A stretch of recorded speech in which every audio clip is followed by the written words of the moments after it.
सत्र आपलं लागले जाता सुरू होत आहे.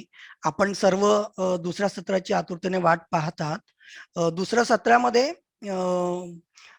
आपलं माध्यम आणि कायदा ह्या विषयाला घेऊन आपल्या समोर येत आहेत प्राध्यापक डॉक्टर शाहिद शेख सर. आपण ग्रुपमध्ये आहात शेख सर?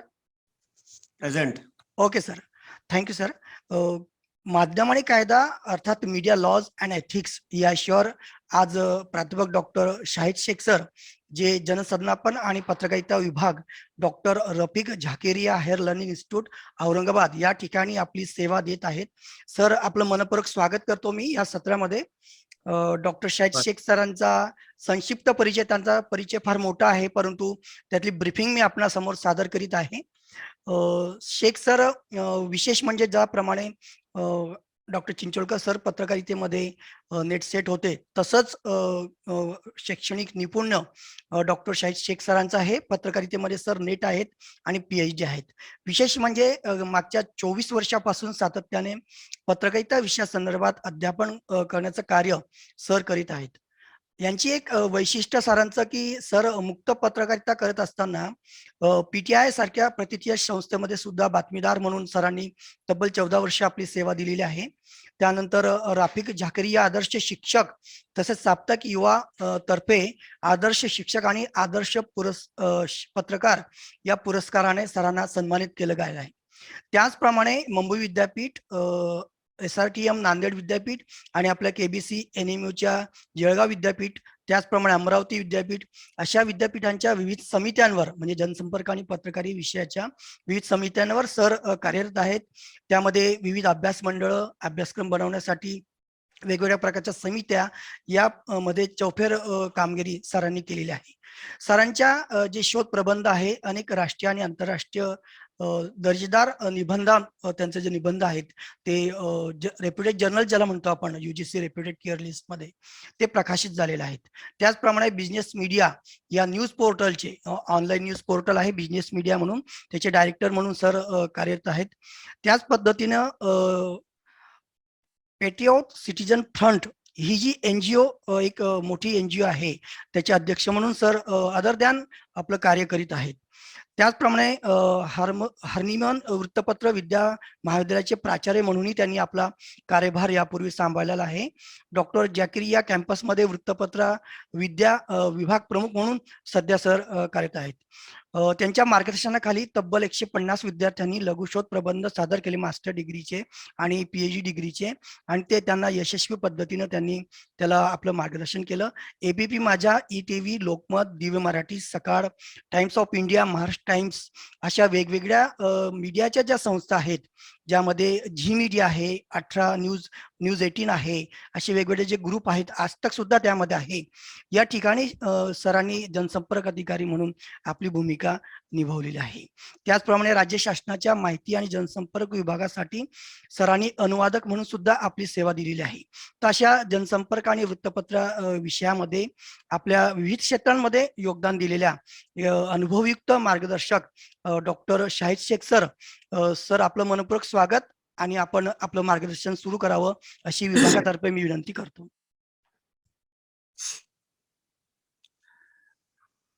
धन्यवाद वडनेरे सर. आदरणीय आयोजक सर, आपला व्हिडिओ सुरू. ऑडिओ नाही का चालणार? फक्त सर चालेल, काही हरकत नाही. ओके. आदरणीय सुधीर भटकर सर, विनोद निताळे साहेब, इतर सर्व आयोजक, या वर्कशॉपसाठी पार्टिसिपेट झालेले सर्व फोन लावायचा नाही माईक घरगुती आहे. हा सर, करा. सर्व संशोधक, पेट, नेट, सेट याचे जेवढे ॲस्पायरंट्स असतील ते सर्व यांचा मी स्वागत करतो. मित्रांनो, हा मीडिया लॉज आणि एथिक्स हा जो पार्ट आहे त्यामध्ये एक महत्वाचा मुद्दा मला इथं सांगावंसं वाटतं की निवडकच कायदे आहेत जे फक्त स्पेशली मीडियासाठी बनलेले आहेत. बाकीचे त्या कायद्याचा आपल्याला अंमल करावं लागतं, त्या कायद्याच्या अधीन राहून आपण पत्रकारिता करतो, ते सर्व जे कायदे आहेत ते सर्वसामान्य भारतीय नागरिकांसाठी बनलेले आहेत, सिटीजन्स ऑफ इंडिया यांच्यासाठी. आता त्याच्याच अधीन राहून आपण पत्रकारिता करतो. आता कायदा म्हणजे काय, तर the law consist of a set of rules and regulation. याच्यामध्ये नियम व काही नियमन करण्याच्या बद्दल मार्गदर्शक असतं. आणि ethics means having some guidelines and principles. नीतिशास्त्र म्हणजे ज्यात काही मार्गदर्शक तत्वे आणि नैतिक तत्वे यांचा समावेश असतो. तर हा झाला कायदा आणि हे झाले एथिक्स. आता आपण कायद्यांबद्दल थोडंसं बघणार आहोत. त्याच्यानंतर याला मी एक 3-4 पार्ट मध्ये डिवाइड केलेला आहे आणि त्या हिशोबाने कायद्याला डिवाइड करून मग त्या प्रकारची आपण मांडणी करणार आहोत. तर मित्रांनो,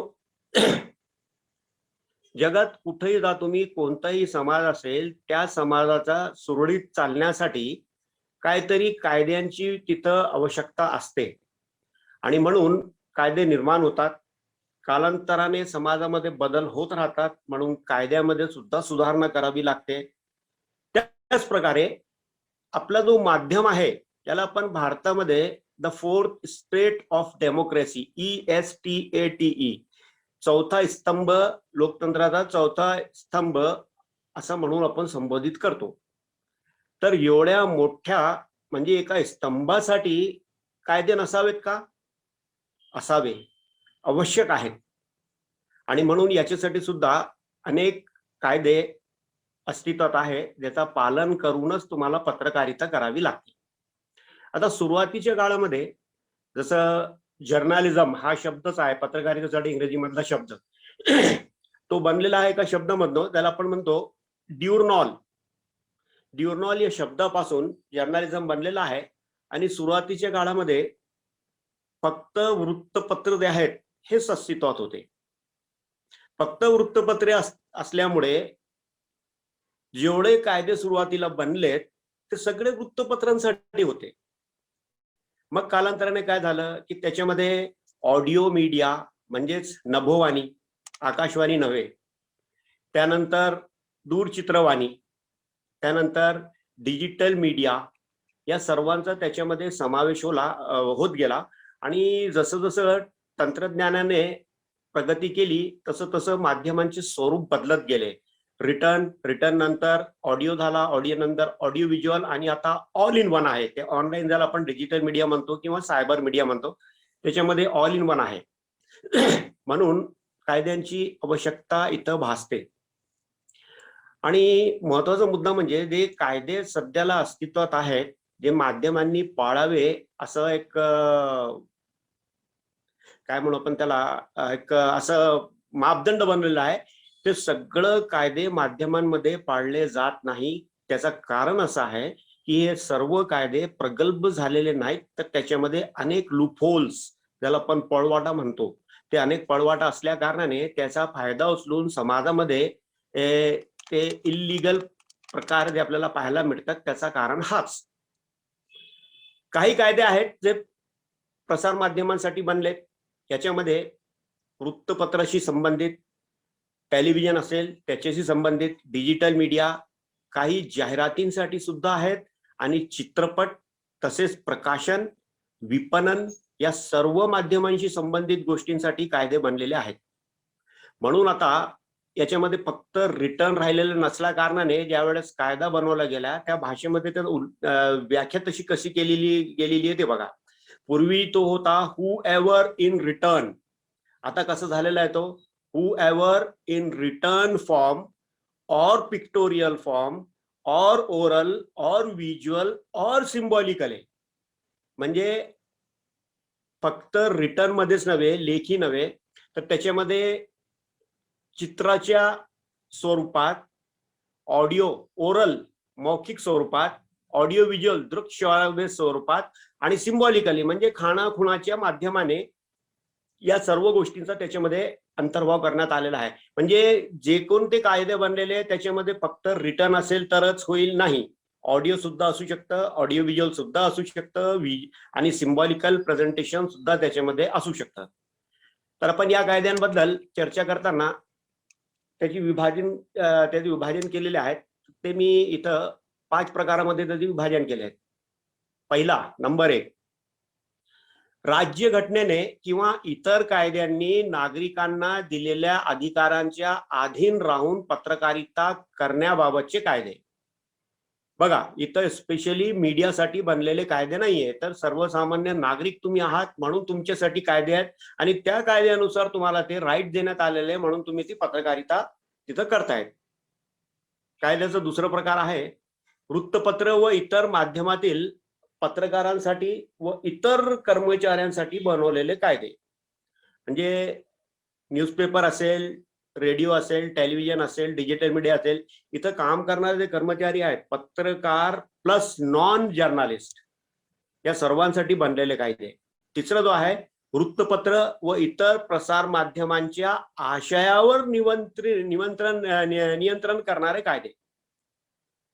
तर या वृत्तपत्र आणि बाकी सगळ्या माध्यमांमध्ये जो आशय येत राहणारे त्याच्यावर नियंत्रण ठेवण्यासाठी, नियमन करण्यासाठी जे कायदे बनवलेले आहेत त्या कायद्याची कॅटेगरी जी आहे आपण ती तिसरी कॅटेगरी म्हणून इथं गृहीत धरलेलं आहे. चौथा प्रकार आहे प्रसार माध्यमांच्या विरुद्ध कारवाई करण्यासाठी मंडळे व माध्यम संघटना. तर सगळे कायद्यानेच होत नाही, तर माध्यमातील काही संघटना आहेत, माध्यमांमधील काही मंडळे आहेत ती बनलेली आहेत, त्या मंडळांना सुद्धा, त्या मंडळांना आणि त्या संघटनांना सुद्धा प्रसार माध्यमांमध्ये आलेल्या आक्षेपार्ह मजकुरावर कारवाई करण्याचा अधिकार देण्यात आलेला आहे. आणि पाचवा सर्वात महत्वाचा जो मुद्दा आहे, आता बघा जसं मी मगाशी तुम्हाला सांगितलं की जेवढे कायदे अस्तित्वात आहेत त्यात अनेक त्रुटी आहेत, सगळे कायदे प्रगल्भ नाहीये. म्हणून काय की अशा वेळेला नैतिकता म्हणजे एथिकल रिस्पॉन्सिबिलिटी वर्तमानपत्राची आणि ब्रॉडली स्पीकिंग संपूर्ण माध्यमांची वाढते. म्हणून कायदे जिथं कमी पडतात तिथं या लोकांना एथिक्स किंवा आपण मराठीमध्ये त्याला आचारसंहिता असा शब्द सुद्धा वापरू शकतो, आचारसंहितेचा त्यांना तिथं वापर करावा लागतो. तो होत नाही, हा त्या कायद्यांच्या बाबतीत एक मोठा असं खंत आहे. तर आपण पहिलं बघूया. पहिला प्रकार, राज्य घटनेने किंवा इतर कायद्यांनी नागरिकांना दिलेल्या अधिकाराच्या आधी राहून पत्रकारिता करण्याबाबतीत कायदे. यात नंबर 1 आहे भारतीय राज्य घटनेच्या कलम 19(1) यातील भाषण किंवा विचार आणि अभिव्यक्ती स्वातंत्र्य याच्या अधीन राहून पूर्ण पत्रकारिता केली जाते. बघा, पत्रकार म्हणून तुम्हाला एखादी गोष्ट छापण्याचा किंवा त्याचा प्रसार करण्याचा अधिकार देण्यात आलेला नाहीये, तर तुम्हाला तो अधिकार भारतीय राज्य घटनेने दिलेला आहे, तो 19(1) खाली. त्यानंतर याचाच वापर करून आपण न्यूजपेपर, टेलिव्हिजन असेल किंवा आता डिजिटल मीडिया जो आलेला आहे तिथं सुद्धा आपण जो काही प्रसारण करतो, आपली मते मांडवतो, लोकांची मते घडवतो, आपण या सगळ्या आपण या कायद्याच्या अधीन राहून करतो. विशेष असं त्याच्यामध्ये काही आपल्याला कायदा कोणताही बनवलेला नाहीये. त्यानंतर दुसरा एक कायदा जो सर्वसामान्य नागरिकांसाठी आहे, ज्याचा आपल्याला अंगीकार करावा लागतो, त्याच्या आपल्याला पालन करावं लागतो, तो आहे सेडिशन किंवा राजद्रोह. हे बघा, हा जो कायदा आहे त्याचा उल्लेख भारतीय दंड संहिता याच्या 124(अ) या कलमात केलेला आहे. राजद्रोह याची व्याख्या करताना त्या कायद्यामध्ये म्हटलेलं आहे, भारतीय दंड संहितेच्या 124(अ) या कलमाखाली कायद्याने प्रस्थापित केलेल्या शासनाविरुद्ध विद्वेष, तिरस्कार अथवा विद्रोह पसरविणे किंवा तसा प्रयत्न करणे म्हणजे राजद्रोह होय. तर राजद्रोहाची व्याख्या दिलेली आहे अशा प्रकारचा मजकूर तुम्ही कुठेही माध्यमामध्ये जर प्रसारित करत असाल किंवा छापत असाल तर तुमच्या विरोधात IPC 124 अ च्या खाली खटला दाखल करण्यात येणार. आणि महत्वाचा म्हणजे हा अगदी कठोर कायदा आहे. या गुन्ह्यामध्ये जर दोषी आढळल्यास अजन्म कारावासाची शिक्षा होऊ शकते किंवा मोठ्या प्रमाणावर दंड लावला जाऊ शकतो. ते तुमचा जो गुन्हा असेल तो गुन्हा किती सिरियस आहे, तो किती ग्रीम आहे त्याच्यावरती अवलंबून असतं. तर हा झाला राजद्रोहाचा गुन्हा, सेडिशन. त्यानंतर पुढचा आहे कंटेम्प्ट ऑफ कोर्ट ऍक्ट 1971, न्यायालयीन अवमाननेचा कायदा. हा कायदा मूळतः 1952 मध्ये बनवला गेला. त्याच्यानंतर त्यात सुधार होत 1971 साली हा भारतामध्ये इम्प्लिमेंट केला गेला. राज्य घटनेच्या कलम 129 आणि 215 याच्या अंतर्गत हा कायदा जो आहे तो चालवला जातो. हे जे कंटेम्प्ट तुम्ही करतायत म्हणजे बेअदबी जे करतायत ते बेअदबी सुद्धा दोन प्रकारचे असतात. एक आहे दिवाणी म्हणजे सिव्हिल कंटेम्प्ट आणि दुसरा आहे क्रिमिनल कंटेम्प्ट. त्याला आपण मराठीमध्ये म्हणतो फौजदारी बेअदबी. तर असे दोन प्रकारच्या कंटेम्प्ट तुम्ही करू शकता ज्यावेळेस तुम्ही वृत्तपत्र किंवा इतर माध्यमांमध्ये काम करताय. तर अशा वेळेला तुम्हाला त्यापासून परावृत्त करण्यासाठी हे कायदे बनवलेले आहेत. आणि याच्यामध्ये 2000 रुपयांपर्यंत दंड आणि 6 महिन्यापर्यंत कैदेची शिक्षा करण्याची तरतूद ठेवण्यात आलेली आहे. त्याच्यानंतर आणखीन एक दुसरा कायदा आहे. जरा मी थोडं तुम्हाला सांगतोय. त्याचं कारण असं आहे की याच्यावरती प्रचंड लिटरेचर अवेलेबल आहे. मला पुढे जाऊन ते आचारसंहिता जी आहे त्या आचारसंहितेवरती जास्त भर द्यायचा आहे. कारण वर्कशॉप म्हणजे प्रॅक्टिकली काहीतरी त्याच्यामध्ये तुम्हाला नवीन गोष्ट माहीत व्हावी त्या उद्देशाने. हे फक्त याचा धावता आढावा मी घेतोय आणि पुढे गेल्यानंतर आपण मग ते आचारसंहिता आणि त्याचं जो उल्लंघन सध्या चालू आहे त्याच्यावर आपण बोलणार आहोत. पुढचा जो कायदा आहे तो आहे ऑफिशियल्स सिक्रेट्स ऍक्ट 19 ऑफ 1923 म्हणजे शासकीय गोपनीयतेचा कायदा. हा जो कायदा आहे तो तुम्हाला शासकीय आलेख जो असतो त्याच्या प्रकाशनापासून प्रसारणापासून रोखण्याचा प्रयत्न करतो. आता तुम्ही बघाल की राईट टू इन्फॉर्मेशन ऍक्ट माहिती अधिकाराचा जो कायदा आलेला आहे तो कायदा या ऑफिशियल सिक्रेट्स ऍक्ट किंवा शासकीय गोपनीयतेच्या कायद्याला एक चॅलेंज म्हणून आपल्या समोर उभा आहे. तर पूर्वी जो होता तुम्ही अमुक गोष्ट प्रकाशित करू शकत नाही, अमुक आकडे तुम्ही टाकू शकत नाही, सरकारचा अहवाल आहे तो गोपनीय असतो तो तुम्ही प्रकाशित करू शकत नाही. आता तुम्हाला ती मुभा आहे, परंतु तुम्हाला ते राईट टू इन्फॉर्मेशन किंवा माहिती अधिकाराच्या कायद्याचा उपयोग करून त्याची अधिकृत सर्टिफाईड प्रत त्या संबंधित कार्यालयाकडनं घ्यावी लागते आणि ते घेतल्यानंतर तुम्ही त्याच्या आधारावर प्रकाशित करू शकता. आणि तसं जर नाही केलं तर आता दिल्लीमध्ये परवा एक खटला चालवला गेला. त्याच्यामध्ये ज्या कार्यालयाचा रेकॉर्ड त्या वृत्तपत्राने छापला होता आणि कार्यालयामध्ये सबमिट केला होता त्या वृत्तपत्राचा एक साप्ताहिक आहे छोटासा. त्या साप्ताहिकाच्या एका संपादकाने तो जो काही आलेख होता तो प्रकाशित केला होता आणि ते कार्यालयामध्ये ऍप्लिकेशन सुद्धा दिलं की बघा असं असं तुमच्या कार्यालयामध्ये घडलेलं आहे. त्या कार्यालयाने त्या व्यक्तीच्या विरोधात चोरीचा गुन्हा दाखल केला आणि त्यात सरळ त्यांनी आरोप केला की आमच्या कार्यालयामधनं अशा प्रकारची फाईल गहाळ झालेली आहेत आणि त्या फाईल मधले जे कागद आहेत ते बघा इथं जोडून यांनी दिलेले आहेत, तर यांनीच ती फाईल चोरलेली आहे, यांच्या विरोधात गुन्हा दाखल करावा आणि तो दाखल झाला. म्हणून ऑफिशियल सिक्रेसी ऍक्ट जो निर्बंध घालते त्याला इथं तुम्हाला वाट करून दिलेली आहे. त्या RTIच्या माध्यमाने तुम्ही ती माहिती घेऊ शकता, परंतु त्याच्यामध्ये अनेक बंधने तुम्हाला आहे. पुढचा जो कायदा एक आहे याचाही तुम्हाला याची काळजी घ्यावी लागते. तो आहे schedule caste and tribes prevention of atrocities act 1989. याला आपण मराठीत म्हणतो अनुसूचित जाती जमाती अत्याचार प्रतिबंधक कायदा 1989. या कायद्यामध्ये सुद्धा अनेक तरतुदी आहेत. ते सविस्तर आपल्याला वाचायचं असेल तर नेटवरती प्रचंड मटेरियल त्यावरती उपलब्ध आहेत.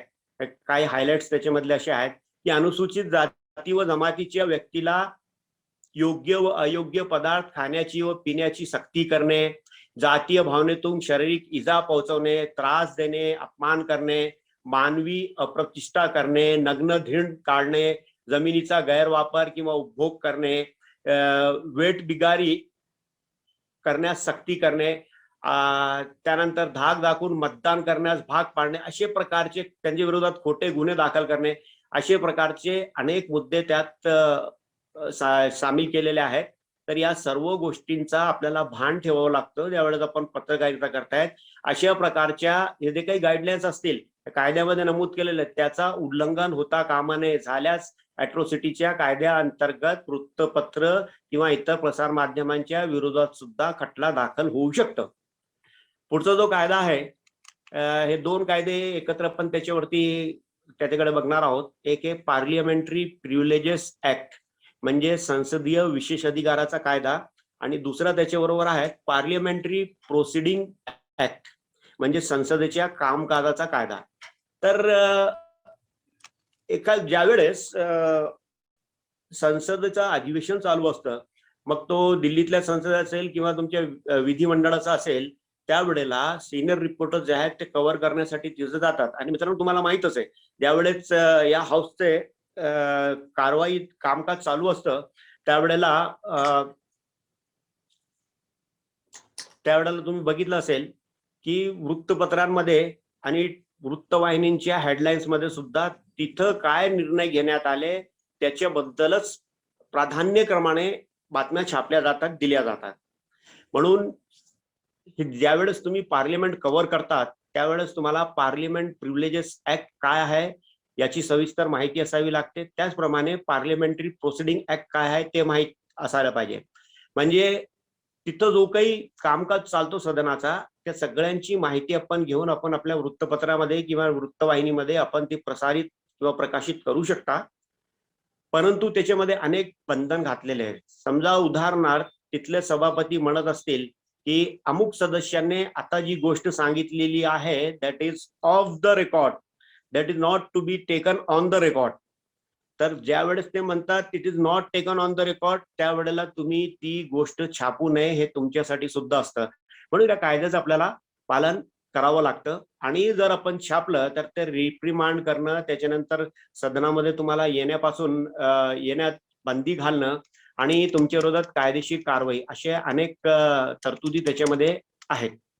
त्यानंतर पुढचा एक जो कायदा आहे तो आहे राईट टू इन्फॉर्मेशन ऍक्ट. आता मी तुम्हाला वरती सांगितलं ऑफिशियल सिक्रेट्स ऍक्ट बरोबर. तर याच्यामध्ये आपण इथं एक थोडस त्याची व्याख्या बघणार आहोत. किती इनडेप्थ व्याख्या केलेली आहे बघा त्याची. महाराष्ट्र राज्याचा माहिती अधिकाराचा जो आदेश आहे तो 23 सप्टेंबर 2002 ला लागू झालेला आहे आणि 15 जून 2005 पासून केंद्र शासनाने माहिती अधिकार कायदा हा लागू केलेला आहे. याचा अर्थ काय आहे, व्याख्या काय आहे ते बघा. यामध्ये अभिलेख, दस्तऐवज, ज्ञापने, अभिप्राय, सूचना, प्रसिद्धी पत्रके, आदेश, रोजवह्या, संविदा, अहवाल, कागदपत्रे, नमुने, प्रतिमाने, कोणत्याही इलेक्ट्रॉनिक स्वरूपातील आधार, साधन सामुग्री आणि त्यावेळी अंमलात आलेल्या अन्य कोणत्याही कायद्यान्वये सार्वजनिक प्राधिकरणास मिळवता येईल अशी कोणती खाजगी संबंधित माहितीचा समावेश होतो. या कायद्याबद्दल अनेक लोकांना माहिती नाहीये. किमान आपल्या पत्रकारांना माहित असावं. एखादा रस्ता निर्माण करण्याचं काम जर चालू असेल आणि तुम्हाला ऍज अ पत्रकार किंवा ऍज अ इंडियन सिटीजन तुम्हाला असं वाटत असेल की याच्यामध्ये काहीतरी घोड चालू आहे आणि सिमेंटची क्वालिटी बरोबर नाहीये किंवा खड्डे जे खोदले गेलेले आहेत तिथं त्याची जी डेप्थ असायला पाहिजे तेवढी डेप्थ यांनी घेतलेली नाहीये. मित्रांनो, तुम्ही तिथं सॅम्पल घेऊ शकता, तिथं छायाचित्र घेऊन तुम्ही त्याचा उपयोग माहिती मिळवण्यासाठी करू शकता. एखाद्या शासकीय कार्यालयामध्ये असलेले जो काही आलेख त्यांचे असतील त्या आलेखांना तुम्ही तिथं जाऊन तपासू शकता परवानगी घेऊन आणि त्याचे प्रती वगैरे सुद्धा तुम्ही घेऊ शकता. हे सर्व अधिकार त्याच्यामध्ये आहेत. म्हणजे पत्रकारांसाठी ते किती महत्वाचे आहेत ते बघा. सर्वसामान्य नागरिक जे आहेत त्यांचं सोडा, परंतु पत्रकारांसाठी अतिशय इम्पॉर्टंट अशा प्रकारचे यातल्या तरतुदी आहेत. आणि ते सर्टिफाईड तुम्हाला लेटर त्याच्याबरोबर मिळतं, जो कोर्टात ग्राह्य धरला जातं. अदरवाईज तुमच्याकडे जर सर्टिफाईड कॉपी त्याची RTI अधिकाऱ्यांनी दिलेली, माहिती अधिकाऱ्याने दिलेली कॉपी जर सर्टिफाईड नसेल, न्यायालय सुद्धा त्याला गृहीत धरत नाही. हे लक्षात घेतलं पाहिजे. या कायद्याचा दुरुपयोग सुद्धा चालू आहे, ब्लॅकमेलिंग चालू आहे.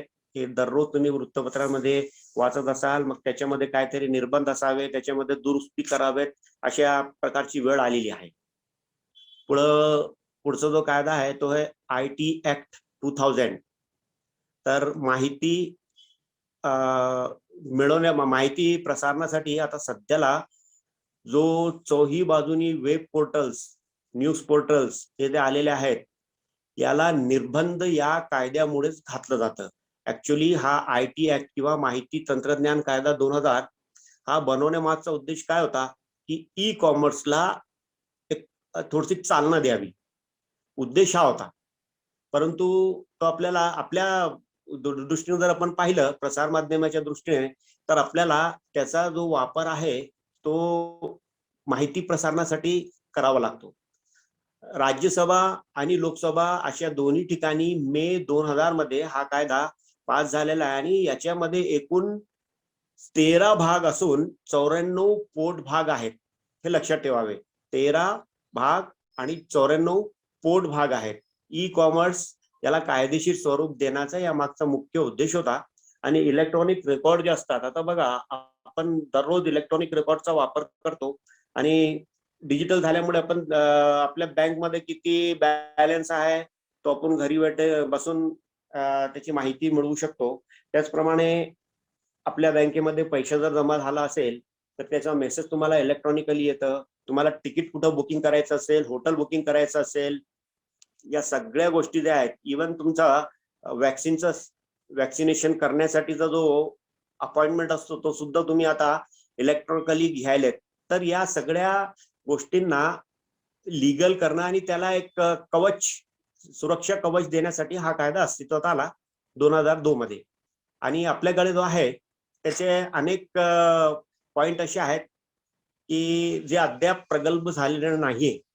जसं उदाहरणार्थ मोबाईल क्लोनिंग हा कॉन्सेप्ट तुम्ही ऐकला असेल. What actually is mobile cloning? तर ABP न्यूज वरती आमच्या एका विद्यार्थ्याने तिथं एक इंटरव्ह्यू घेतला आणि तो IT प्रोफेशनल जो होता त्याने तिथं डेमॉन्स्ट्रेशन करून दाखवलं. जसं भटकर सर बसलेले आहेत, वडनेरे सर बसलेले आहेत आणि मी रिपोर्टिंग करताना मी काय करतो, तिथं ऑनलाईन तिथं बसल्या बसल्या भटकर सरांच्या खिशात आहे, परंतु मी वडनेरे सरांना फोन लावलं माझ्या फोनवरनं आणि ज्यावेळेस वडनेरे सर रिसीव्ह करतायत ते पाहतायत तिथं भटकर सरांचं नाव लिहून आलंय, तर रिसीव्ह करतायत आणि ते भटकर सरांशी बोलतायत तिथं, असं त्यांचा समज आहे. परंतु वास्तविकता फोन तो मी लावलेला आहे, भटकर सरांनी लावलेला नाहीये. बरोबर आहे. याला म्हटलं जातं मोबाईल क्लोनिंग. भटकर सरांचा मोबाईल क्लोन करून मी त्यांना फोन केला त्यांच्या नावाने. आता बघा हा कायदा काय म्हणतो, तुम्हाला फोन कोणत्या क्रमांकाने आला अमुक, तो दोषी. आता मी समोर बसून मी गुन्हा करतोय, मला क्लीन चिट आहेत आणि भटकर सरांच्या विरोधात गुन्हा दाखल होणार आहे. तर अशा प्रकारचे काही गोष्टी IT ऍक्ट 2000 मध्ये किंवा सायबर लॉज मध्ये याचा आतापर्यंत काही समाधानकारक असं सोल्युशन झालेलं नाहीये. त्याचप्रमाणे सायबर अटॅक जे असतात, अनेक वेळेस तुम्ही पाहिलं असेल पाकिस्तानची साईट हॅक झालेली आहे. त्यानंतर अनेक मोठमोठाले कॉर्पोरेट वर्ल्ड आहेत त्यांचे जे साईट्स आहेत तेही हॅक होतात.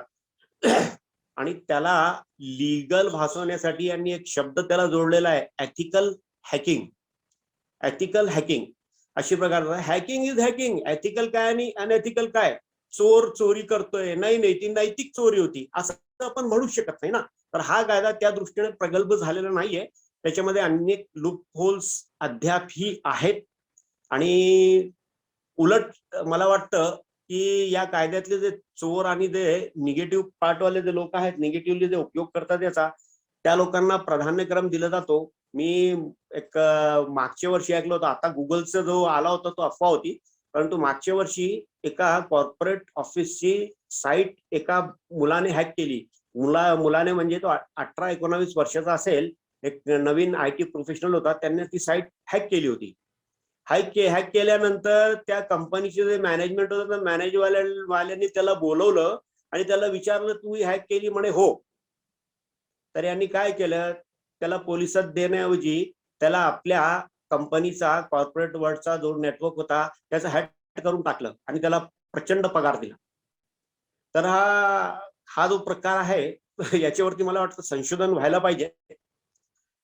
एनिवे, पुढं ही IT ऍक्ट किंवा माहिती तंत्रज्ञान कायद्यातला सेक्शन 67 जो आहे तो आपल्यासाठी अतिशय महत्वाचा यासाठी आहे की ऑब्स्सीन मटेरियल म्हणजे अश्लीलता जी याच्यामध्ये सायबर वर्ल्ड मध्ये जी अश्लीलता पसरलेली आहे, म्हणजे इंटरनेट बेस्ड माध्यमांमध्ये, त्याच्यावरती अंकुश लावण्यासाठी आपण या सेक्शन 67 चा उपयोग करू शकतो. त्याचप्रमाणे या कायद्याचा सेक्शन 81 याच्यामध्येही अनेक मुद्दे असे आहेत जे आपल्या पत्रकारितेसाठी, आजच्या पत्रकारिते, डिजिटल पत्रकारितेसाठी अतिशय महत्वपूर्ण आहेत. या व्यतिरिक्त आणखीन एक कायदा या श्रेणीमध्ये येतो, तो आहे बघा, the young persons harmful publication act. अल्पवय व्यक्ती अपहानिकार प्रकाशन अधिनियम हा 1956 चा कायदा आहे. म्हणजे या कायद्यानुसार जे मुलं असतील किंवा अल्पवयीन व्यक्ती असतील, किशोरवयीन असतील, त्यांना क्राईमसाठी इन्साइट करणाऱ्या किंवा त्यांना हिंसेसाठी प्रवृत्त करणाऱ्या अशा प्रकारच्या गोष्टींवर कारवाई करण्यासाठी हा कायदा बनवला होता. हा अतिशय मला वाटतं महत्वपूर्ण आहे, कारण आज आपण बघतोय भारतामध्ये जो सिनारिओ चालू आहे की ते काही करून आमच्या पक्षाला फायदा पोचला पाहिजे यासाठी दंगे दुप्पे घडवून आणण्यासाठी युवकांना, किशोरवयीन बालकांना यांचा दुरुपयोग केला जातो. तर हा कायद्यामुळे तो थांबवला जाऊ शकतं आणि यासाठी तो कायदा 1956 मध्ये बनवण्यात आलेला होता. त्यानंतर आणखीन एक कायदा याची संबंधित आहे, तो आहे इंटेलेक्च्युअल प्रॉपर्टी राईट, याला आपण IPR म्हणतो किंवा बौद्धिक संपदा कायदा. बौद्धिक संपदा, आता एखाद्या व्यक्तीने प्रॉपर्टी घेतली असेल फिजिकली तर त्याचा तो मालक असतो, परंतु जर तो त्याचा क्रिएशन असेल, निर्माण केलेला असेल, बौद्धिक साधनांचा वापर करून त्यांनी तो निर्माण केलेला असेल तर त्याचा क्रेडिट सुद्धा त्याला मिळायला पाहिजे. यासाठी इंटेलेक्च्युअल प्रॉपर्टी राईट्स IPR हा कायदा अस्तित्वात आला. आणि अमूर्त संपत्ती जिला स्पर्श करू शकत नाही अशी संपत्ती, यामध्ये पेटंट, कॉपीराइट, डिझाईन, ट्रेडमार्क, भौगोलिक मानांकन या सर्व गोष्टींचा समावेश होतो. या कायद्यामध्येच या सर्व गोष्टींचा समावेश होतो इंटेलेक्च्युअल प्रॉपर्टी राईट मध्ये. एक आहे पेटंट कायदा 1970, या 3 वेळेला दुरुस्ती झालेली आहे, 1999, 2002 आणि त्याच्यानंतर 2005. दुसरा इंटेलेक्च्युअल प्रॉपर्टी राईट जो आहे याच्या मधला उपभाग आहे एक दुसरा कायदा, ज्याला आपण म्हणतो कॉपीराइट ऍक्ट. कॉपीराइट कायदा 1958. कॉपीराइट ऍक्टचा तुम्हाला माहित असेल की हा बातम्यांना लागू नसतं, इतर जो लेख आहेत त्याला हा कॉपीराइट ऍक्ट लागू असतो आणि तो तुमच्या बौद्धिक संपदेचा एक अधिकार म्हणून तुम्हाला संरक्षण यामुळे देण्यात आलेलं आहे. त्यानंतर ट्रेडमार्क कायदा 1999. हा ट्रेडमार्कचा मिसयूज करून अनेक लोक जे आहेत ते आपल्या आर्थिक फायद्यासाठी याचा दुरुपयोग करत असतात, म्हणून हा ट्रेडमार्क कायदा अस्तित्वात आलेला आहे. त्यानंतर इंडस्ट्रियल डिझाईन कायदा 2000. जसं जसं औद्योगिकरण भारतामध्ये वाढत गेला, कॉर्पोरेट जग मोठा झाला, त्यावेळेला इथेही हे असे नकला करण्याचा प्रकार वाढला, त्यामुळे इंडस्ट्रियल डिझाईन हा कायदा अस्तित्वात आलेला आहे, तो 2002 ला. आणि त्याच्यानंतर भौगोलिक मानांकन कायदा GI टॅग ज्याला आपण म्हणतो, हा कायदा सुद्धा एक बौद्धिक संपदेचाच भाग म्हणून गृहीत धरण्यात आलेला आहे.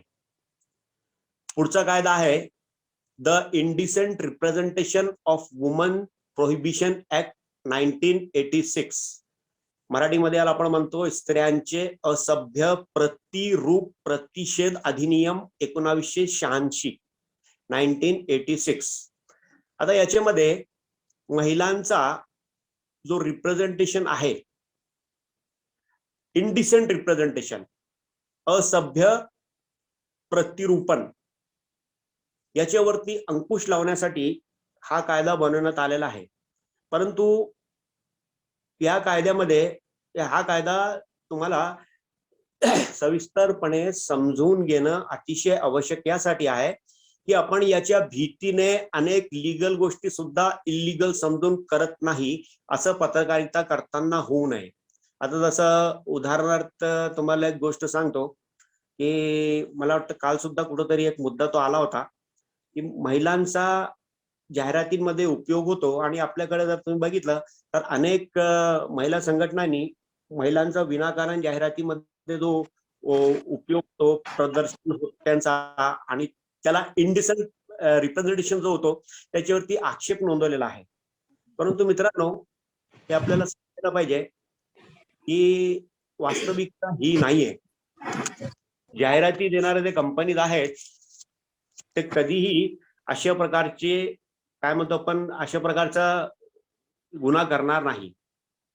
होतो काय ऍक्च्युअली, पुरुषांशी संबंधित पुरुषांच्या गोष्टींशी संबंधित जाहिराती असेल त्याच्यामध्ये महिलांचा तिथं रिप्रेझेंटेशन करणं हा चूक असं वाटत असलं तरी तो नाहीये.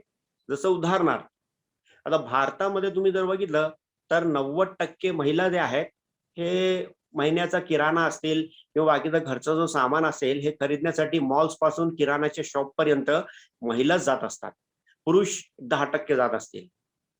म्हणून आता बघा, जिलेट या ब्लेडची जाहिरात असेल तर जिलेट ब्लेडचा वापर, रेझरचा वापर कोण करतो तर पुरुष करतात दाढीसाठी. मग त्या जिलेटची जाहिरात ज्यावेळेस टेलिव्हिजनवरती दाखवली जाते त्यावेळेस त्याच्यामध्ये पुरुषच असायला पाहिजे, महिला नकोय. तर हा जो गैरसमज आहे तो दूर करण्यासाठी तुम्हाला तो उदाहरण मी देतोय. याच्यामधल्या 2 गोष्टी आहेत त्या आपण त्याच्यावरती लक्ष केंद्रित केलं पाहिजे. एक आहे कस्टमर म्हणजे ग्राहक आणि दुसरा आहे कंझ्युमर म्हणजे उपभोक्ता. आता एखादी कंपनी जाहिरात करत असेल आपल्या उत्पादकाची तर ती ग्राहकांसाठी करते, उपभोक्त्यांसाठी नाही, हे लक्षात ठेवावं. आता मॉलमध्ये जाऊन जर महिला खरेदी करत असेल मग ते पुरुषाची दाढी करण्यासाठी जिलेट ब्लेड का होईना ती महिलाच खरेदी करत असेल तर त्या कंपनीसाठी ग्राहक कोण आहे तर ती महिला ग्राहक आहे. म्हणून त्या महिलाला ते पटवण्याचा प्रयत्न करणार आहेत की तुम्ही आमचा प्रोडक्ट घ्या. आता याच्यामध्ये वाईट कुठं आहे, ते आपला जो प्रोडक्ट आहे तो विकण्यासाठी जर ते काम करत असेल तर तो कायदेशीर आहे, त्याच्यामध्ये इंडिसेंट रिप्रेझेंटेशन वगैरे असं काही येत नाही. त्याचप्रमाणे 2 व्हीलर जरी असेल तर 2 व्हीलर पुरुष चालवत असेल, मस्क्युलर गाडी असेल ती पुरुष चालत असेल, रॉयल एनफिल्ड असेल किंवा बाकीचे 350-500 सीसीच्या गाड्या असतील ते पुरुष जरी चालवत असेल तर ते घेण्यासाठी प्रेरणा किंवा जिद्द जी असते ती महिलांची असते. कार तुमच्या कुटुंबाकडे असेल ती कार कोणती असावी ती सुद्धा अनेक वेळेस तुमच्या घरच्या महिला डिसाईड करतात. म्हणून ते कार बनवणाऱ्या, बुलेट कंपनी बनवणाऱ्या किंवा ते तुमचे जे बाकीचे जिलेट आणि बाकीचे जे उत्पादक करणाऱ्या कंपनी असतील यांच्यासाठी त्यांचे जे ग्राहक आहेत त्या महिला आहेत. म्हणून ते महिलांसाठी जाहिरात करणार आणि महिला नसलेली जाहिरात ते कशी काय करणार याकडे या कायद्यामुळे कायदा बाबतीत तुमच्या लक्ष मला थोडं केंद्रित करायचं होतं म्हणून सांगितलं. त्याच्यानंतर पुढचा एक कायदा याला जोडूनच आहे तो आहे लॉ ऑफ ऑब्सिनिटी म्हणजे अश्लीलतेसंबंधी कायदा. एक झाला इंडिसेंट रिप्रेझेंटेशन ऑफ वुमन, स्त्रियांचे असभ्य प्रतिरूपण अधिनियम आणि हा आहे लॉ ऑफ ऑब्सिनिटी, अश्लीलते संबंधीचा कायदा. आता अश्लीलता म्हणजे काय या कायद्यामध्ये हा आणि एक महत्वाची गोष्ट इथं सांगणे महत्वाचं आहे की इंडियन पिनल कोड, भारतीय दंड विधान याच्या 292, 293 आणि 294 या 3 सेक्शन्स मध्ये हा ऑब्सिनिटीचा लॉ आलेला आहे. तर लॉ ऑफ ऑब्सिनिटी जो आहे तो IPC 292 ते 294 याच्यामध्ये आलेला आहे आणि याच्या अनुसारच, याच्या तरतुदी अनुसारच शिक्षा किंवा दंड आकारला जातो. मग ऑब्सिनिटी म्हणजे काय, अश्लीलता म्हणजे काय, याची व्याख्या आतापर्यंत करण्यात आलेली नाहीये. जे भारतीय लोकांसाठी अश्लील असेल ते पाश्चात्य लोकांसाठी अश्लील असू शकतं अशातला भाग नाहीये. मग आता संपूर्ण ग्लोबल विलेज झालेला असल्या कारणाने, वर्ल्ड पूर्ण ग्लोबल विलेज झाले असल्या कारणाने तिथल्या जाहिराती इथं येत असतील तर त्यांना भारतीय कायद्यानुसार प्रसारण करता येणार नाही. तुम्ही बघितलं असेल त्यांच्या प्रसारणामध्ये फॅशन टीव्ही, FTV आहे किंवा NDTV गुड टाइम्स असेल किंवा आणखीन काही AXN सारखे चॅनल्स असतील किंवा काही सायन्स बेस्ड चॅनल असतील, नेकेड अँड अफ्रेड असे प्रकारचे कार्यक्रम असतील, ते त्यांच्या संस्कृतीला साजेसे असतील परंतु आपल्या भारतीय संस्कृतीमध्ये ते अजिबात स्वागतार्ह नाहीये, ते स्वीकारू शकत नाही आपला समाज. म्हणून अश्लीलता तिथली वेगळी असेल, तिथली वेगळी असेल, पॅरामीटर्स दोन्ही ठिकाणचे वेगळे असतील. मग जागतिक पातळीवर याला कुठं एक व्याख्या ऑब्सिनिटीची किंवा अश्लीलतेची असू शकते का? तर यासाठी रेगिना व्ही हिकलिन यांनी 1868 मध्ये UK युनायटेड किंगडम मध्ये एक काही मापदंड बनवले होते की ज्याचा वापर करून लॉ ऑब्सिन, एखादी गोष्ट ऑब्सिन आहे की नाही, एखादी गोष्ट अश्लील आहे की नाही, तो ठरवलं जायचं. त्याच्यानंतर मेल्विन मिलर नावाच्या एका सद्गृहस्थाने युनायटेड स्टेट्स ऑफ अमेरिकामध्ये 1973 ला एक टेस्ट बनवलाय ऑब्सिनिटीचा, त्याला आपण मिलर टेस्ट म्हणतो. याला 3 prong ऑब्सिनिटी टेस्ट असं सुद्धा म्हटलं जातं. याच्यानंतर आणखीन एक आलं रोथ टेस्ट. या 3 टेस्टचा उपयोग केल्यानंतर जर एखादी गोष्ट अश्लील आहे असं समोर येत असेल तरच त्याला अश्लील गृहीत धरलं जावं, असं एक साधारणतः नियम बनलेला होता. परंतु भारतामध्ये याचे संबंधित जे तरतुदी आहेत ते प्रोव्हिजन सगळे वेगवेगळे आहेत. आणि इंडियन पिनल कोड आहे, जसं मी मगाशी सांगितलं की इंडियन पिनल कोड 292 त्याच्यामध्ये अश्लीलतेची जी व्याख्या दिलेली आहे त्या हिशोबाने मापदंड लावून एखादी गोष्ट अश्लील आहे किंवा नाहीये ते बघितलं जाईल आणि त्या हिशोबाने मग कारवाई केली जाते. आता याची जास्त आवश्यकता यासाठी आहे की दिवसेंदिवस कसं आहे की इंटरनेट जो मीडिया आहे त्याला भौगोलिक काही बंधने नसतात. संपूर्ण जगभरामध्ये एकाच वेळेला एखादं प्रसारण तुम्हाला पाहायला मिळतं. त्यावेळेस ऑब्सिनिटी जी आहे, पाश्चिमात्य देशातलं प्रसारण तुमच्या देशात जर पाहायला मिळत असेल तर तो ऑब्सिन असावाच. तर असेल की नाही यासाठी भारताने या IPCच्या 292 सेक्शन मध्ये उल्लेख केलेला आहे. त्या हिशोबाने तो अश्लील असेल तरच त्याच्यावरती प्रतिबंध घातलं जातं, नाहीतर नाही.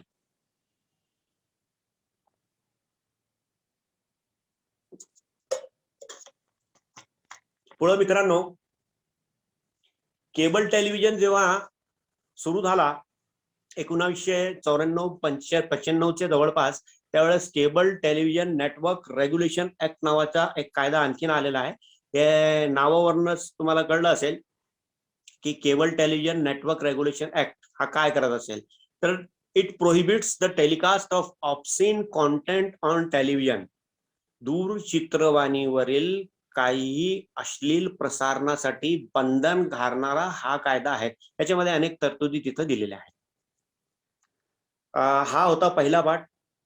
आता दुसरा जो भाग आहे मित्रांनो, तो मी जसं तुम्हाला मागाशी सांगितलं होतं, वृत्तपत्र व इतर माध्यमातील पत्रकारांसाठी व कर्मचाऱ्यांसाठी असलेले कायदे. याच्यामध्ये वर्किंग जर्नालिस्ट ऍक्ट, श्रमिक पत्रकार कायदा 1955, त्यानंतर कामगार नुकसान भरपाई अधिनियम 1923, त्याचप्रमाणे कामगार करारभंग अधिनियम 1860, इंडस्ट्रियल डिस्प्यूट ऍक्ट, औद्योगिक वाद कायदा 1976, मग EPF संबंधी असेल, ESIC employed state insurance corporation याची संबंधित जे कायदे असेल त्या सर्वांचा याच्यामध्ये उल्लेख करण्यात आलेला आहे. तिसरा जो प्रकार होता तो वृत्तपत्र व इतर प्रसार माध्यमांच्या आशयावर नियंत्रण ठेवण्यासाठीचे कायदे. याच्यामध्ये सर्वात पहिला बदनामीचा कायदा आहे. या बदनामीच्या कायद्यामध्ये सुद्धा बदनामी म्हणजे एक्झॅक्टली काय त्याची व्याख्या करण्यात आलेली आहे आणि त्या व्याख्यानुसार जर एखादी गोष्ट बदनामीकारक असेल, मग ती वृत्तपत्रात छापलेली असेल, रेडिओवरती बोलली गेलेली असेल किंवा टेलिव्हिजनवरती किंवा इंटरनेट वेब पोर्टल कुठे आली असेल, तर त्याच्यावर कारवाई करता येते. याच्यामध्ये दोन गोष्टी आहेत. एक हे लायबल म्हणजे मानहानी आणि दुसरा स्लेंडर. स्लेंडर याला निंदा नालस्ती करण्याचा आहे. आणि हा डिफेमेशनचा जो कायदा आहे तो सुद्धा इंडियन पिनल कोड 499 ते 502 या धारांमध्ये बसतो. तो 499 ते 502 याच्यामध्ये डिफेमेशन लॉ जो आहे तो मेन्शन केलेला आहे.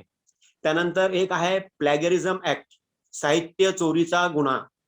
तर हा जो साहित्य चोरी संबंधी कोणताही असं विशेष कायदा भारतामध्ये अस्तित्वात नाहीये. तर तुमचा जो कॉपीराइट ऍक्ट आहे, मुद्रण अधिकाराचा कायदा 1957, याच्या कलम 57 मध्ये प्लॅगरिझम संबंधी तरतुदी आहेत की साहित्य तुम्ही चोरलं असेल तर तुमच्या विरोधात कारवाई करता येते. ती कलम 57 अनुसार, मुद्रण अधिकार कायदा 1957च्या कलम 57 अनुसार. त्यानंतर press and registration of books act 1867, वृत्तपत्र आणि पुस्तक नोंदणीचा कायदा. त्यानंतर वर्नाक्युलर प्रेस ऍक्ट, या PRBA ज्याला आपण म्हणतो, press and registration of books act, याच्यामध्ये पुस्तक नोंदणी कशी करावी, वृत्तपत्र नोंदणी कशी करावी, त्याचे किती कॉपी काढावे, मग ते फॉर्म भरताना तुम्ही RNI कडे ज्यावेळेस तुमचा वृत्तपत्र किंवा पुस्तक रजिस्टर करता त्यामध्ये कशाचा उल्लेख पाहिजे, तर तुमचे वृत्तपत्र कशा स्वरूपाचं आहे, दैनिक आहे, साप्ताहिक आहे, पाक्षिक असेल, त्रैमासिक असेल, जे काही त्याची पब्लिसिटी पिरियडिसिटी असेल त्याची माहिती देणे, वृत्तपत्राचा आकार, वृत्तपत्राची भाषा कोणती असेल, कोणत्या दिवशी सुट्टी असेल, या सर्व गोष्टींबद्दल, कुठनं प्रकाशन होत असेल, प्रकाशन ठिकाण, प्रकाशक कोण असेल, या सर्वांचे जे ऍफिडेव्हिट्स वगैरे ते सगळे या PRBA कायद्यानुसार तुम्हाला द्यावे लागतात. पुस्तकांसंबंधी सुद्धा तसंच आहे. त्यानंतर vernacular press act 1878, telegraph act 1885 आणि ते newspaper incitement to offence act 1905 म्हणजे वृत्तपत्रे गुन्ह्यांना उत्तेजन देण्याबद्दलचे कायदे 1878. असे कायदे सुद्धा वृत्तपत्रांना लागू पडतात. त्यानंतर आणखीन एक महत्वाचा कायदा जो आहे drugs and magic remedies act, याला आपण ऑब्जेक्शनेबल ऍडव्हर्टाइजमेंट ऍक्ट सुद्धा म्हणतो. मराठीमध्ये या कायद्याला म्हणतात औषध व मंत्रोपचार अभिचारिक अधिनियम. औषध व मंत्रोपचार अभिचारिक अधिनियम म्हणजे आक्षेपार्ह जाहिरातीचा कायदा. हा 1954 मध्ये अस्तित्वात आला आणि या कायद्याच्या तरतुदीनुसार तुम्ही औषधांच्या एकदम असं काहीतरी काय म्हणतो आपण, एक मॅजिक त्याची हे आहे, प्रॉपर्टी वगैरे आहे, अशा प्रकारचा तुम्ही दाखवू शकत नाही, अशा प्रकारचा जाहिराती करू शकत नाही. परंतु आजच्या जर तुम्ही वृत्तपत्र उचलून पाहिले तर तुम्हाला अनेक वृत्तपत्रांमध्ये मोठमोठ्याला हॉस्पिटलमध्ये होणारे नवीन नवीन उपचार असतील, नवीन नवीन औषधे असतील, त्याच्या संबंधीच्या जाहिराती तुम्हाला पाहायला मिळतील. हे सगळे आक्षेपार्ह जाहिरातींमध्ये येतात आणि ते व्हायोलेशन ऑफ आक्षेपार्ह जाहिराती आहेत. कारण याच्यामध्ये तुम्ही महिलांचे मिसकॅरेज थांबवणे, एखाद्या पुरुषाची सेक्झुअल जी क्षमता असेल ते वाढवणे, त्यानंतर ते मासिक पाळी जी असते त्याच्यावरती उपाय करणे आणि जादूंच्या सारखं काहीतरी ट्रीटमेंट करणे, या सर्व गोष्टींवरती निर्बंध लावण्यात आलेला आहे. परंतु तो तुम्हाला वृत्तपत्रांमध्ये पाहायला मिळेल, दररोज तुम्हाला पाहायला मिळेल. अशा प्रकारचे अनेक जाहिराती तिथं असतात. सेक्झॉलॉजिस्ट ते असतील किंवा बाकीचे जे सांगितलं मी ते सगळे. त्यानंतर आणखीन एक कायदा होता, तो वृत्तपत्राशी संबंधित नसून माध्यमांशी संबंधित आहे, नाटकांशी संबंधित. द ड्रॅमॅटिक परफॉर्मन्सेस ऍक्ट 1876, नाट्य प्रयोग अधिनियम 1876. हा याला डीपीए म्हणून पॉप्युलरली डीपीए म्हणून याला ओळखलं जातं. आणि या कायद्यामध्ये सुद्धा जे नाट्य प्रयोग होतात त्याच्यावरती अंकुश लावणारे आणि त्याला गाईडलाईन्स देणारे अनेक गोष्टी तिथं सांगण्यात आलेल्या आहेत, त्यांचा उल्लेख करण्यात आलेला आहे. त्यानंतर चौथ्या प्रकारामध्ये आपण पाहिलं प्रसार माध्यमांच्या विरोधात कारवाई करण्यासाठी मंडळे व माध्यम संघटना. तर मित्रांनो, यामध्ये तुम्हाला एक पीसीआयचा माहिती असेल, प्रेस काउन्सिल ऑफ इंडिया, भारतीय वृत्तपत्र मंडळ. हा जो ऑर्गनायझेशन आहे हा शासकीय वगैरे नाहीये, तर ते वृत्तपत्रामध्ये काम करणारे माध्यमांशी संबंधित असतील का एखादं रिटायर जस्टिस असतील अशा लोकांची एक बॉडी बनवलेली असते, त्याला आपण प्रेस काउन्सिल ऑफ इंडिया म्हणतो. परंतु ती प्रेस काउन्सिल ऑफ इंडिया आज सुद्धा तुम्ही जर पाहिलं तर फक्त वृत्तपत्रांच्या विरोधातच कारवाई करण्याचा अधिकार या पीसीआयला आहे. म्हणून आमच्या पत्रकारांच्या भाषेमध्ये याला सिंह म्हणून संबोधलं जातं. नखे व दात नसलेले सिंह, टूथलेस अँड विदाउट नेल. त्याचं कारण असं आहे की यांना कारवाईसाठी कोणतेही असे ठोस अधिकार देण्यात आलेले नाहीये. इट कॅन रिप्रिमँड, म्हणजे झिडकावून सांगितलं की ए असं करू नकोस याच्या पुढे, फक्त एवढं करू शकतो. तर दुसरं त्याच्याकडे दुसऱ्या माध्यमांसंबंधी तुम्ही तक्रार जर घेऊन गेलात की अमुक टेलिव्हिजनच्या वृत्तवाहिनीने असं दाखवलं, तर ते म्हणतात गो होम, आमच्याकडे त्या कारवाईचा अधिकार नाहीये. वृत्तपत्रांचे त्यांना नोटीस पाठवणे आणि त्यांना दंड लावण्याचा किंवा त्यांना शिक्षा देण्याचा किंवा त्याचा टायटल जो आहे तो रद्द करण्याचा असा कोणताही यांना अधिकार नाहीये. म्हणून प्रेस काउन्सिल ऑफ इंडियाला आज पावेतो कुठेही असं मान्यता मिळालेली नाहीये. तर ही एक मंडळ आहे. त्याच्यानंतर चित्रपटांवरती निर्बंध लावण्यासाठी फिल्म सेन्सरशिप ऍक्ट 2002 या अनुसार सीबीएफसी आणि त्यानंतर सिनेमॅटोग्राफ ऍक्ट असे 2 कायदे आहेत ज्याच्या अनुसार चित्रपटांवरती निर्बंध लावला जाऊ शकतो आणि त्यांचा जो कॉन्टेंट आहे त्याला कंट्रोल करता येतं.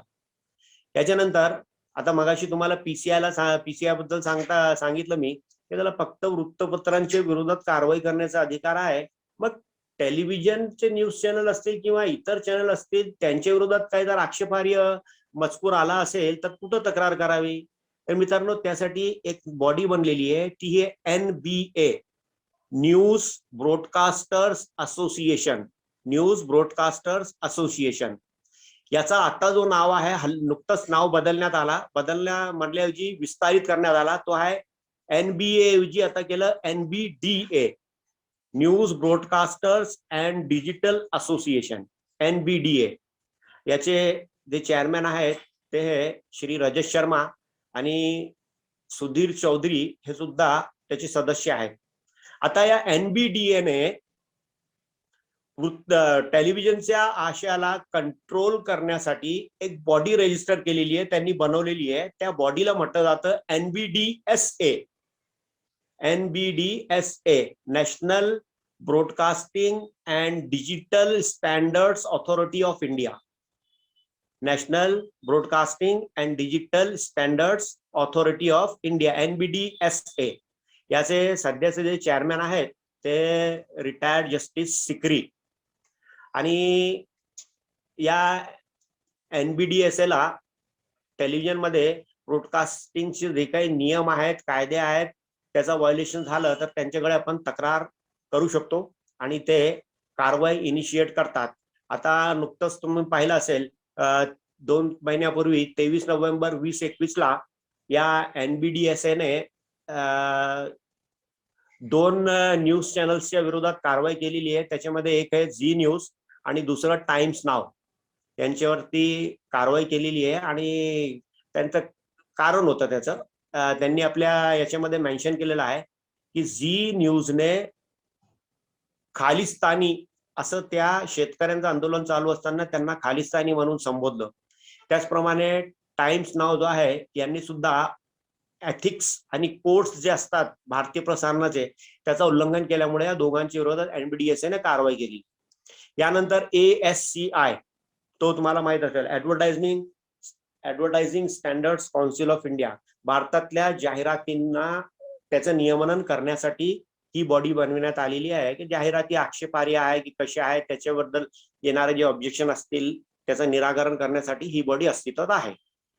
आणि 5वा जो भाग आहे सर्वात इम्पॉर्टंट माझ्या विषयातला तो आहे प्रसार माध्यमांशी संबंधित नीतिमत्ता आणि आचारसंहिता. आता मित्रांनो,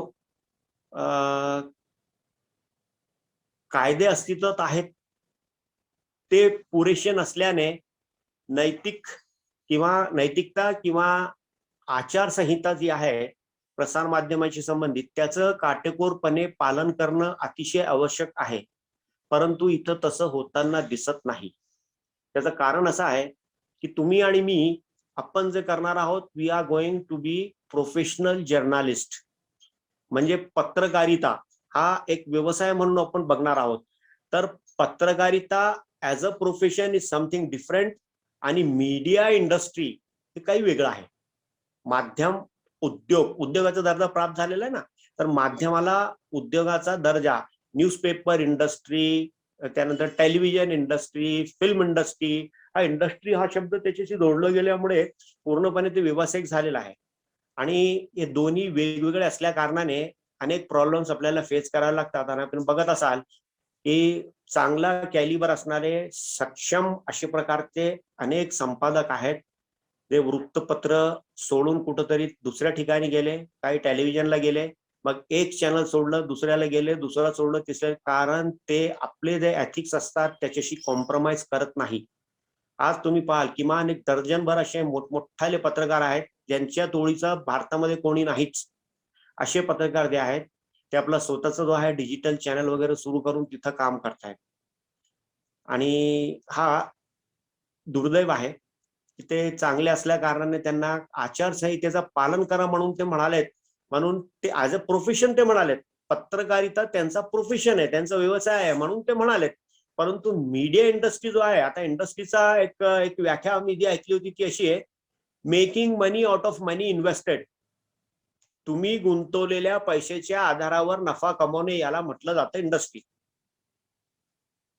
उद्योग म्हणजे आपल्याला असं वाटतं काहीतरी प्रोडक्शन तिथं व्हावं, परंतु इंडस्ट्रीची ऍक्च्युअली व्याख्या तशी करायचं, मनी ऍट एनी कॉस्ट, काही करून तुम्हाला पैसा पाहिजे. आणि याला आपण कॉर्पोरेट वर्ल्डच म्हणू ना, कारण आता तुम्ही बघाल अनेक इंडस्ट्रियलिस्ट नव्हे तर बिझनेसमॅनच्या हाती टेलिव्हिजनचे मोठमोठाले चॅनल्स गेलेले आहेत. आणि हा एक निगेटिव्ह पार्ट आहे. दुसरा आणखीन एक मुद्दा की मोठमोठाले वर्तमानपत्र जे आपल्या महाराष्ट्रामधनं निघतात, मराठीतले वृत्तपत्र, त्यांचं मी सांगतो तुम्हाला. आता नुकताच एक मागच्या लेक्चरमध्ये सरांनी ते पेड न्यूजचा उल्लेख केला होता.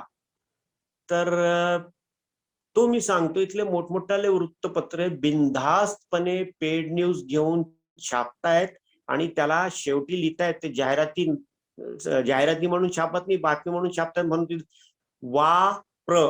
म्हणजे वाणिज्य प्रतिनिधी. पटकन तुम्ही ते वाचल्या समजून जायचं की पैसे देऊन प्रकाशित करण्यात आलेली जाहिरात आहे. आता एखाद्या कोचिंग क्लास मधले विद्यार्थी प्रावीण्याने यश मिळवतात, त्याच्या संबंधी बातमी वाणिज्य प्रतिनिधीने दिलेली कशी काय असू शकते? ती शैक्षणिक क्षेत्रातल्या शैक्षणिक बीटवर काम करणारा जो व्यक्ती आहे, रिपोर्टर तुमचा, त्यांनी द्यावं. हे इथं त्या प्रकारे लिहितात, बिनधास्तपणे चालू आहे. कारण तुम्ही तशा प्रकारची ती बातमी आणि 10 लोकांना तिथं फोन करा, कोणीही छापणार नाही जोपर्यंत तिथं लिहिण्याचा तरतूद होत नाही. तरतूद कशी होईल तुम्हाला माहिती आहे. आता मी शब्द वापरला तो पेड न्यूज. त्याचप्रमाणे तुम्ही आता मागाशी काही चर्चा करताना मी तुम्हाला वरती सांगितलंय की एथिक्सचं पालन करत नाही. मी औरंगाबाद शहरातले इथं असेल की महाराष्ट्रामध्ये कुठे असेल, तुमच्याकडचे जे टॉपचे वृत्तपत्र आहेत ते उचला, त्याच्यामध्ये बघा लोकांना भुलवणाऱ्या जाहिराती तिथं आहे की नाही. उदाहरणार्थ इच्छा सिद्ध अंगठी, ही अंगठी घातल्याने तुमच्या मनोकामना सगळ्या पूर्ण होतील. मग त्यानंतर बाबागिरी, नाही का, आता बाबागिरी आमच्याकडे इथं न्यूज चॅनल, लोकल चॅनल वरती सुद्धा जाहिराती आहेत की प्रेमात यश मिळत नसेल इथं या, तुमच्याला पैसा हवा असेल प्रचंड इथं या, एखाद्याचं वशीकरण करायचं असेल आमच्याकडे या. हे बाबागिरी संबंधीच्या जाहिराती तुम्हाला मीडियामध्ये प्रचंड पाहायला मिळेल. कोणीही त्याच्यावरती काही आक्षेप घेत नाही. त्यानंतर मोबाईल टॉवर संबंधी जाहिराती 10-10, 15-15 एक वृत्तपत्रामध्ये ते जाहिराती छापलेल्या आहेत. आणि मग ते काय करतायत, आम्ही खूप जास्त नैतिकतावाले आहोत हे दाखवण्यासाठी तिथं एक डिस्क्लेमर बॉक्स छापतात की जाहिरातीतला आशय बघून तुम्ही स्वतः ठरवावं की त्यांच्याशी संपर्क करावा की नाही. बाबा तू छापलं कशाला ते? तुझ्या वर्तमानपत्रावरती लोकांनी विश्वास ठेवावा असं तूच म्हणतो आणि इथं का असं छापतो? आणि असे 99% जे मोबाईल टॉवर संबंधी जाहिराती असतात ते फसवे असतात. तुमचे खिशे, तुमचे अकाउंट रिकामे करतात आणि कोणीही तुम्हाला 36,000 रुपये महिन्याला ते टॉवरसाठी देत नाही. त्याचप्रमाणे काही चॅनलवरती बघितलं मी, न्यूज चॅनलवरती, की ते अंधश्रद्धेसंबंधी ते अंधश्रद्धा निर्मूलनासाठी कार्यक्रम चालवतात एका टेलिव्हिजन चॅनलमध्ये. तर स्पेशली ते पूर्ण त्यांचे जे आपले सनसनी वनसनी वगैरे अशा प्रकारचे जे कार्यक्रम असतात ना, ड्रामटाईज केलेले, रात्री 9 ते 10च्या दरम्यान जर तुम्ही बघितलं की सगळ्या वृत्तवाहिन्यांवरती तुम्हाला असं वाटतं की काहीतरी वेगळं एंटरटेनमेंट चॅनल म्हणून ते कन्वर्ट होऊन जातात प्राईम टाइम मध्ये. आता नोएडा, गुरगाव, विश्वास ठेवा तुम्ही, हे नाव मला कसे माहीत झाले माहित आहे? हे अशा प्रकारचे जे क्राईमशी रिलेटेड जे कार्यक्रम न्यूज चॅनलवरती दाखवले जातात, जसं उदाहरणार्थ वारदात, सनसनी, सावधान India, crime diary, crime report, red alert, जुर्म, हे जे चॅनल्स आहेत ते चॅनल्स, हे जे कार्यक्रम आहेत ते वृत्तवाहिन्यांवर बघितल्यानंतर गुडगाव आणि नोएडा हे मला समजले. आता बघा, औरंगाबाद शहरामध्ये, नांदेड शहरामध्ये, पुण्यामध्ये बलात्काराची घटना घडली असेल, मुलीची हत्या करण्यात आली असेल, ही त्यांना महत्वाची वाटत नाही. नोएडामध्ये एखाद्या मुलीची छेड काढली, त्याची शूटिंग करून ते दाखवत आहेत आणि ती कशी ड्रामटायझेशन करून पूर्ण नाट्य स्वरूपात ती त्याची मांडणी केली जाते. हे फक्त इन्व्हेस्टिगेटिव्ह जर्नलिझम करू शकत नाही म्हणून त्याला पर्याय म्हणून लोकांपर्यंत ते पोहोचवत आहेत अशा प्रकारचे ड्रामटाइज स्टोरीज. नोएडामध्ये एखाद्या मुलीची छेड काढली असेल, त्याचं पूर्ण देशाला काय देणं घेणं? त्यांच्या क्षेत्रामध्ये त्यापेक्षा भयंकर घटना घडली, त्याला तुम्ही नाही कव्हर केलं. तर ड्रामटायझेशन यासाठी केलं जातं की इन्व्हेस्टिगेटिव्ह काहीतरी आम्ही करतोय हे दाखवण्यासाठी. याचा काय परिणाम होणार आहे याची अजिबात याची काळजी त्यांना नाहीये. माझा TRP वाढावा, मला जाहिराती मिळाव्यात, दॅट्स ऑल, एवढंच उद्देश आहे. तर मग मी सांगतो तुम्हाला काय होतं त्यामुळे. फॉरेन इन्व्हेस्टमेंट जो भारतामध्ये होणार आहे त्याच्यावरती परिणाम होणार याचा. हे टेलिव्हिजनचे जे चॅनल्स आहेत त्यांचा जो फुटप्रिंट आहे मित्रांनो, फुटप्रिंट म्हणजे प्रसारण क्षेत्र, हा पूर्ण आशिया खंड आहे. तुम्ही जो काही प्रसारित करतात तिथं ते संपूर्ण आशिया खंडामध्ये पाहिलं जातं. आणि जपानची, चायनाची एखादी कंपनी तुमच्याकडे जर गुंतवणूक करण्यासाठी उत्सुक असेल, तुमचे टेलिव्हिजन चॅनल पाहिल्यानंतर त्यांचं असं मत बनतो की भारतामध्ये एवढे क्राईम आहे, तिथं कुठं जाऊन आपण हे करावं, इन्व्हेस्टमेंट नको, कुठंतरी दुसऱ्या ठिकाणी जाऊ, ते निघून जातात. अशा प्रकारच्या गोष्टी अगोदर समजून घ्यायचे आणि त्यांच्यावरती कारवाई करण्यासाठी सुद्धा कोणी नाहीये बघा, कोणताही नाही. आता तुम्ही जर एक प्रश्न जर तुमच्या समोर ठेवलं की बाबा हे प्रायव्हेट रेडिओ स्टेशन जे आहेत, ज्याला आपण FM फ्रिक्वेन्सी मॉड्युलेशन म्हणतो किंवा लोकल रेडिओ म्हणतो, त्याच्यावरती बातम्यांसाठी परवानगी का नाही? तर IB, information and broadcasting ministry, यांना मी विचारलं, ते म्हणे नियमनासाठी त्याला आम्ही नियमनासाठी आमच्याकडे व्यवस्था नसल्या कारणाने यांना बातम्यांची परवानगी आम्ही देत नाही.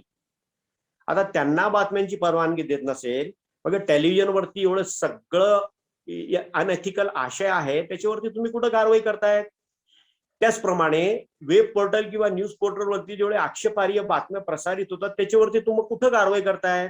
तर त्यांच्यावरती कारवाई करा, नाहीतर प्रायव्हेट रेडिओना सुद्धा तुम्ही वार्तापत्र आणि न्यूज बुलेटिन्स वगैरे प्रसारण करण्यासाठी तुम्ही त्यांना परवानगी द्यावी. सर कन्क्लूड करावा सर. हो, द्यावी, ही त्याच्यामधला एक महत्वाचा भाग आहे. त्याचप्रमाणे अनेक अशा गोष्टी आहेत इथं जे अनएथिकल आहेत, कायद्याला धरून नाहीये, परंतु त्यांच्या प्रसारणासंबंधी काही एथिकल ऍस्पेक्ट जे आहेत त्याचा सुद्धा हे अजिबात त्याकडे लक्ष देत नाही. म्हणूनही हा आशय जो आहे इंडियन टेलिव्हिजनवरचा आणि स्पेशली न्यूज चॅनल्सचा, त्याचप्रमाणे वर्तमानपत्राचा, हा जो आहे दिवसेंदिवस इनएथिकल होत चाललेला आहे. आणि जेवढे वृत्तपत्राचे वाचक आहेत, टेलिव्हिजनचे जे दर्शक आहेत, त्या लोकांना याबद्दल माझ्यापेक्षा कदाचित जास्त माहिती असेल, कारण मी तेवढा वेळ या चॅनलसाठी देऊ शकत नाही.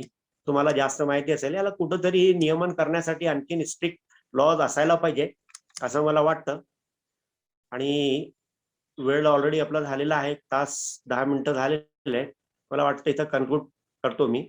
मला या वर्कशॉपमध्ये आमंत्रित केलं आणि लेक्चरसाठी मला तासापेक्षा जास्त वेळ दिला, त्यासाठी मी आयोजक भटकर सर आणि बाकी सर्व टीमचा आभारी आहे.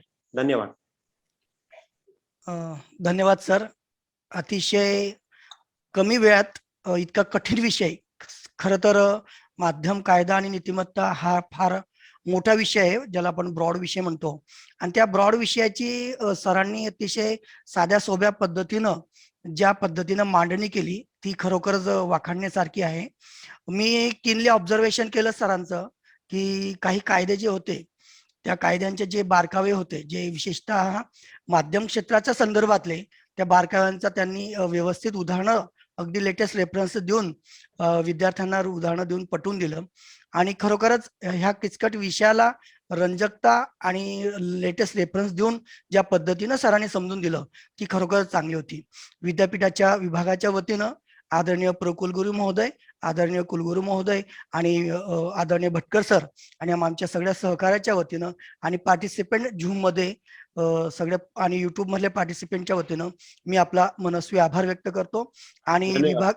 विभागाच्या या पुढील ज्या कार्यक्रम असतील त्यामध्ये आपला असा सहभाग आपण नोंदवावा सर, अशी आपणास विनंती करतो. Thank you very much. Thank you. हा सर्व पुढचं सेशनचं सांगा सर. हो सर. सर्व विद्यार्थी मित्रांना विनंती की आज 2 सेशन आपले दुपारी 2 वाजता 2 ते 3 माध्यम व्यवस्थापन आणि निर्मिती या विषयावर प्राध्यापक डॉक्टर मीरा देसाई मॅडम मुंबईचे आहेत, ते आपल्याशी संवाद साधतील. त्यानंतर 3 ते 4 हे जे चतुर्थ सत्र जे आपलं आहे त्यामध्ये मी स्वतः आपणाशी ICT अर्थात माहिती आणि संवाद तंत्रज्ञान याविषयी संवाद साधणार आहे. तरी कृपया आपण सर्व विद्यार्थी मित्रांनी आणि सहकाऱ्यांनी शार्प 2 वाजता आपण जॉईन व्हावं ही मी विनंती करतो. ग्रुपमध्ये आदरणीय रवींद्र चिंचोळकर सरांनी जी PPT पाठवली होती, डॉक्टर निताडी सरांनी ती शेअर केलेली आहे व्हॉट्सअप ग्रुपमध्ये. आपण सर्वांनी ती घ्यावी आणि यापुढील ज्या मंडळींनी किंवा जे आमचे रिसोर्स पर्सन असतील जे जे मटेरियल पाठवतील ते आपण ग्रुपमध्ये शेअर करणार आहोत. भटकर सर. ओके. हो बाई, आपण येस आता हे करा, 2 आपण 1:45 वाजता म्हणजे 2 वाजता आपण जुळणार आहोत सगळेजण. ठीक आहे सर. धन्यवाद सर. शाहिद सर खूप खूप आभार. धन्यवाद. थँक्यू.